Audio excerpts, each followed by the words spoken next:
गांव के बीचों बीच एक बड़ी सी हवेली जैसी कोठी थी, जिसकी दीवारें पुरानी थी पर शोहरत अब भी जवान थी। उसी हवेली में रहती थी रानी जी, एक जमाने में पूरे जिले की सबसे सुंदर और रसूखदार महिला। अब उम्र के साथ चेहरे पर झुर्रियां तो आ गई थी, मगर रौब अब भी वैसा ही था। सुन रही राजो, जरा धीरे चलाया कर वो झाड़ू, सांसें फूल जाती है और वो खिड़की से आती धूप भी तिरछी लग रही है, पर्दा ठीक कर। जी माँ जी। लाजो बड़ी बहू, गोरी चिट्टी लाजवंती जैसी शक्ल पर काम के नाम पर पूरी आलसी, फिर भी सास को उस पर जान छिड़कने की हद तक प्यार था।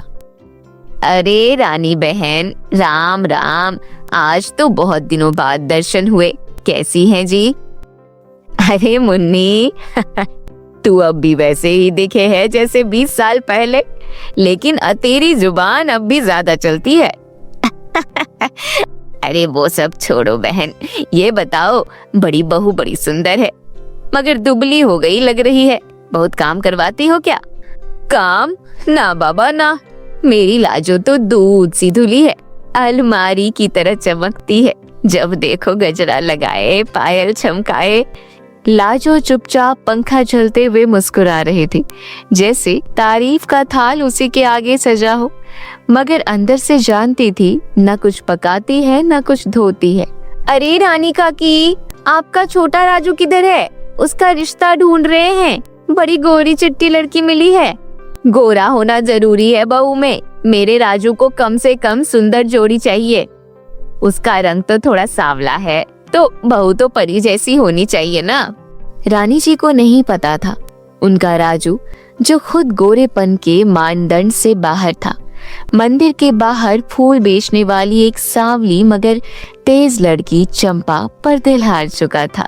गांव का मंदिर, जहां हर सुबह घंटियों की आवाज और फूलों की खुशबू से माहौल महकता था, वहीं मंदिर के दरवाजे पर एक सीधी सादी लड़की फूलों की माला बेच रही थी।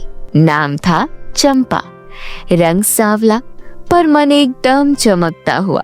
आज तो मोती वाले गुलाब जल्दी बिक जाएंगे। चंपा हर दिन मंदिर के बाहर फूल बेचती थी, लेकिन किसी और को देखती नहीं थी।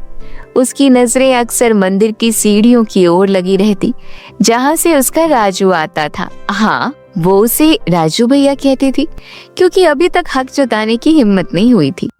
हाय राम, ये कौन है मंदिर के सामने बैठी? इतना काला रंग, फूल बेच रही है या लोग भगाने का इंतजाम कर रही है? माँ जी, यही चंपा है, पास की झुग्गी में रहती है। कहते हैं छोटा राजू इससे बात करता है। क्या? मेरे राजू जैसी दूध जैसा लड़का और ये कोयला? मैं तो साफ कह देती हूँ, हमारी बहू चांद जैसी गोरी होगी, समाज में मुंह दिखाना है मुझे। चंपा ने कुछ नहीं कहा, मगर उसके अंदर कुछ टूट गया था। समाज की नजरों से पहले बार खुद की नजरें शर्म से झुक गई थी। तभी मंदिर की दूसरी तरफ से आता है राजू, थोड़ा गुस्से में। माँ, ये क्या कह रही हो आप? रंग से कोई अच्छा बुरा नहीं होता, चंपा दुनिया की सबसे अच्छी लड़की है। अच्छी होगी अपने लिए, हमारे घर की बहू बनने के लिए फेयर एंड लवली होना पड़ता है। माँ, रंग नहीं मन देखा जाता है, और मैं तो शादी चंपा से ही करूंगा। वातावरण एकदम सन्नसा हो गया। लोग रुककर देखने लगे। चंपा के हाथ से माला गिर गई थी और उसकी आंखों से एक बूंद आंसू जमीन पर गिर गई। शाम हो चुकी है। चंपा अकेली सड़क पर फूलों की टोकरी लेकर लौट रही है। हवा तेज चल रही है।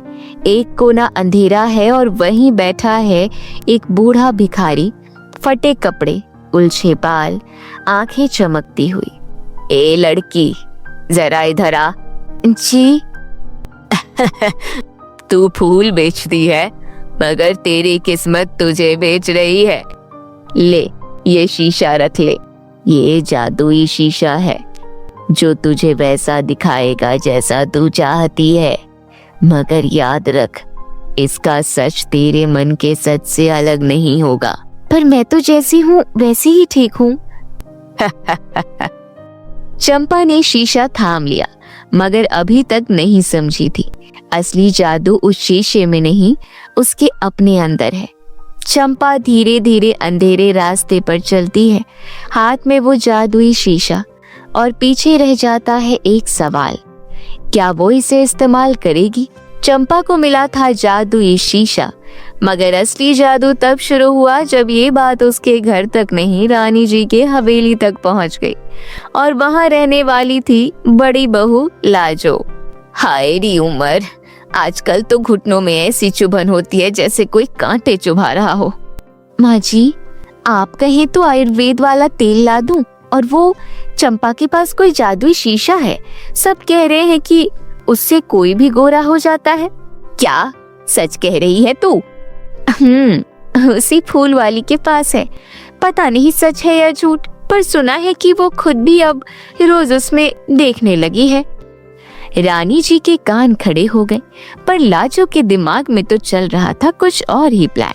चंपा थकी हुई है, शीशा अपने थैली में रखती है और सो जाती है। झोपड़ी के बाहर झाड़ियों में कोई छुप कर देख रहा है, और वही रात के अंधेरे में बड़ी बहू बन गई चोरनी। वो धीरे धीरे झोपड़ी के अंदर घुसी और चुपके से जादुई शीशा चुरा लाई। आज तो देखती हूँ ये कैसा जादू है। लाजो की सांवली त्वचा धीरे धीरे दूध जैसी गोरी होने लगी।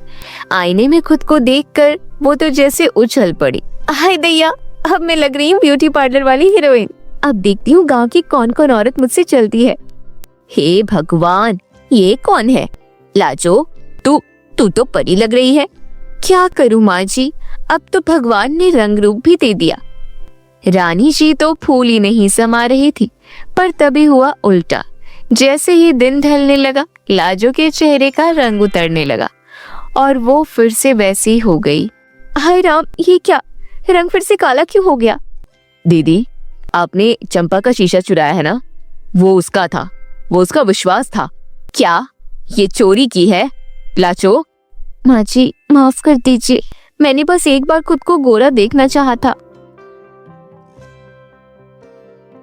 चंपा, ये लो तुम्हारा शीशा, और माफ करना। कोई बात नहीं, शायद अब सबने समझा कि असली सुंदरता रंग में नहीं, इंसानियत में होती है। चंपा, अगर तू चाहे तो मैं तुझे अपनी छोटी बहू बना सकती हूँ, लेकिन मजबूरी नहीं, सिर्फ अगर तेरा मन हो। माँ जी, मुझे तो बस राजू की सच्चाई चाहिए थी।